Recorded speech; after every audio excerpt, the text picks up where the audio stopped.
When I heard the news that USAID was not only being audited but likely being shut down, I celebrated.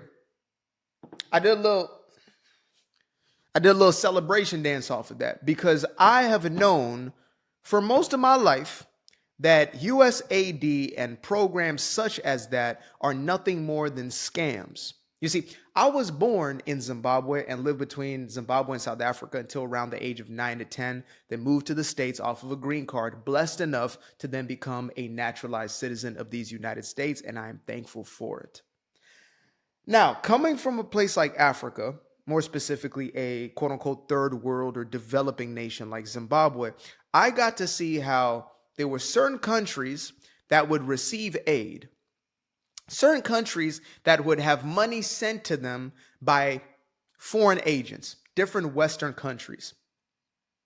And the money would somehow never actually reach the people. You see, I didn't have the insight that I now have, right? That there's laundering taking place and things of that nature. But my father used to point to the fact that there's a lot of corruption within these governments, these African governments. I mean, the socialist way was very present to us. It's not this happy-go-lucky fairy tale socialism that is created in the minds of those who live in the Western world and have benefited from the free market and from capitalism. No, no, no, no. I'm talking about real socialism, how it actually looks, where there's a very small group of a ruling class who has everything and everybody else seemingly has nothing. And if you do create something, they look to seize it and take ownership of it to add to their own wealth. So I had always heard stories of these corrupt politicians. And I had started to see things, right? Even the last time I went to Africa was Ghana around 2021, 2022. And you would see buildings in some places, half built, a third built. And my uncle told me that these were buildings that the government was, they were promising to build maybe different business centers or whatever it may have been with foreign aid. And so they would build just enough so when they got inspected, if they ever got inspected, they could show that, oh, we're making progress. But in reality, they just spent a little bit, a fractal of the money to create just a makeshift whatever and then pocketed the rest of that money. So USAID, I'm not saying that every single dollar has been wasted, but when you have any agency that is unregulated, that is using money that is not its own, right? Which is many government agencies. That's why DOGE was created to begin with, Department of Government Efficiency. The very same organization that is now being attacked by the left for trying to save our taxpayer dollars, which should show you who the true enemy actually is. If you can't see it now, you will never see it. You just don't want to see it. You want to believe the lies, you want to believe the propaganda, and you actually would rather cut your nose to spite your face than to be proven that, hey, you might actually be wrong, which is okay. You can veer off into another course, right? You can course correct. I was wrong for most of my life. Then all of a sudden, I researched for myself. I opened my eyes and I had to admit that I was wrong so I could then get myself on the right course and actually view things from a logical standpoint.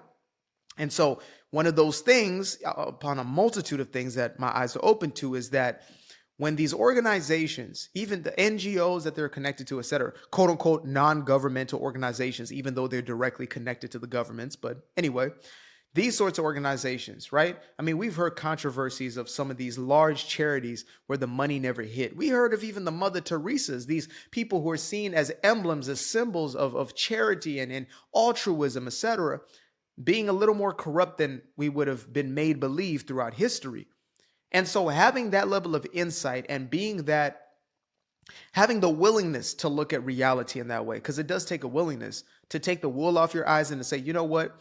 I've been misled, I've been deceived, or I've been lying to myself. That's not an easy thing to do, but it is necessary. And so this is why I'm in support of this move, of this shift. And I'm not only in support of it, but I'm willing to vocalize it like I do here. Anything I speak on is something that I stand on, right?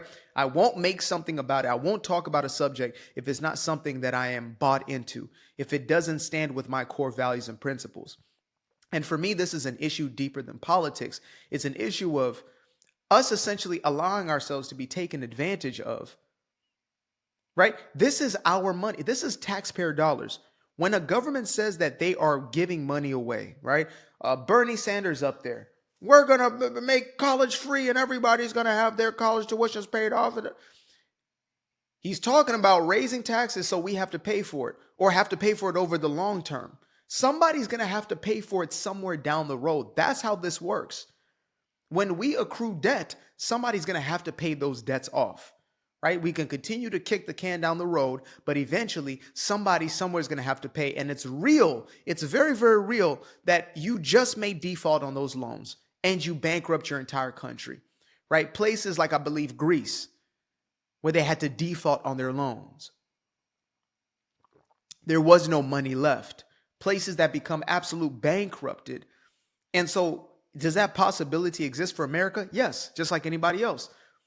And my principle is this: take care of your own home before you take care of somebody else's. Put your mask on first before you can put your mask on anybody else. Simple, simple principle. Take care of those at home who are contributing to that system. Take care of the ones who are adding to the community bowl, per se. Dish the money out there, and then you can focus on everybody else.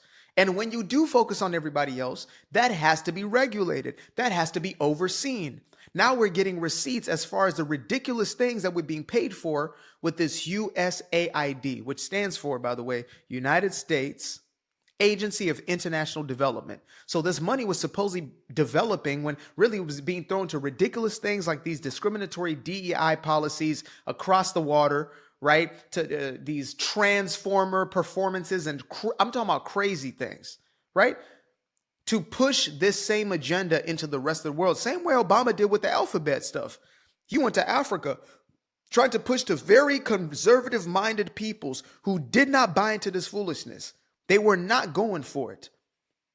He sold them on these ideas, or tried to sell them, and he got kicked out of many of these places, and they got to see him for who he truly was. But nevertheless, there was money that was being pushed into these initiatives that we never even asked for.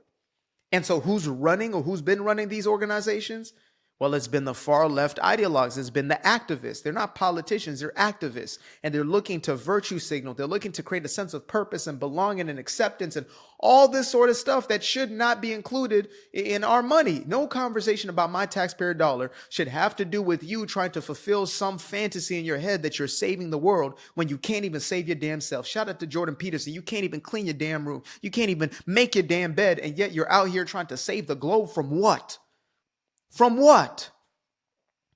The globe must be trying to save itself from you. It's trying to save itself from errant thinking, from mental instability, from individuals who are going to essentially create a destructive atmosphere. And all a Marxist knows, a genuine Marxist, this communistic, socialistic ideology, all they know is to destroy what is, to tear down a system. It doesn't know how to actually build something.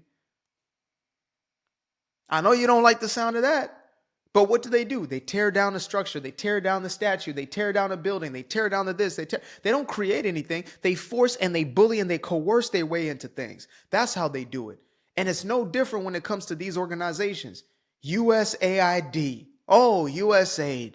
Wow, we are aiding the rest of the world who is ailing, can't do for themselves. Here's $1 billion of money that's not even ours. The government can spend your money like no tomorrow. That's why, again, you have a president who is willing to put you first, and you have people opposing that. They will cut their damn nose to spite their own face. They look to prove a point when there is no point. That's a deep, deep form of self-hatred, where you're like, no, I want to see my money burnt. I want to see everybody else prosper while I struggle with the use of my money. I want to see my money in the pockets of these politicians. That's a crazy mentality. That's why I call it what it is. There's a level of mental instability that has to be connected to this way of thinking. There's no other way. I can't process it any other way. I can't think that people can just be that thick. You know what I mean? That stupid. I can't even fathom that's possible for somebody to genuinely be just that dumb. Where it's like, oh, well, what are they doing? Oh, they're going to take our money and then they're going to do what with it? Oh, they're going to waste it? Oh, but okay. But as long as the little boys think that they can be little girls, then it's fine. Take our money. What? What? What? Thank God. There was a clip I saw recently of one of the African leaders. I don't know where it's from exactly, but he was basically saying, Africans have been crying about this and that. They've been crying about, being colonized in the Western world, being involved in our politics and this and that. And so essentially this leader in Africa, an African man, he said, well, shouldn't you be happy that they're finally cutting all this damn aid? Shouldn't you be happy? But no, because it was never about that. These politicians use that, all the white man, the colonizer, whatever, the race hustling, in the same way in the United States, they use a race hustling to get the vote, to get people emotionalized, to mobilize the people, and then they finesse and fleece the people. That's how that works. Oh, the white man this, the white man that. Then the same white man is sending money that then never actually hits the pockets of the people. It never actually goes to the relief of whatever they're trying to relieve. As our people were literally drowning in North Carolina, getting $700 if they could even get their hands on that. Sorry, FEMA said there's no money. Sorry. Not for America, who put money into the pot. Sorry. Oh, but guess who got $1 billion? Africa. Yeah. Biden visited the continent and dispersed monies to the disaster relief fund within certain countries in Africa, while his own were underwater. And I know it's the handlers of, said individual. I know it's not really him, right? Even Mike Johnson, Speaker of the House, came out and said, this old man doesn't even know what the hell he's signing, basically. Signed this, he thought he was signing something else, but, the ones around him, they're kind of just using that as an easy puppeteering. But still, it doesn't change the reality of the outcomes. And so I'm a fan of it. And if I was back home and with the same mentality, I'd be a fan of it. I would be a fan of shutting all dependency. It is not fair. It's not even hitting the people, but nobody owes anybody anything. Nobody owed my family the opportunity to come to these United States and to call the United States home. Nobody owed us that. Nobody.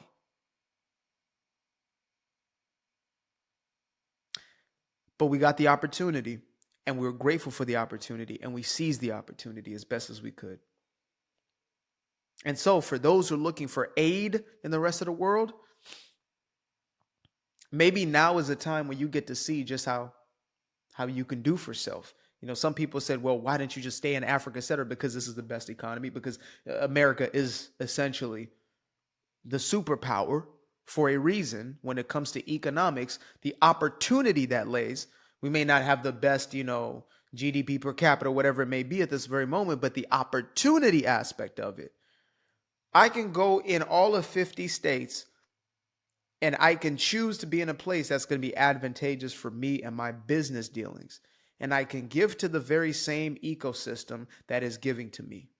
That right there is absolutely worth it. And that's what made this home. So USAID, aka those who put money in the pot, and the welfare queens and kings or whatever it is, they don't care much about none of this because, to be frank, they're taking money out the same pot as well.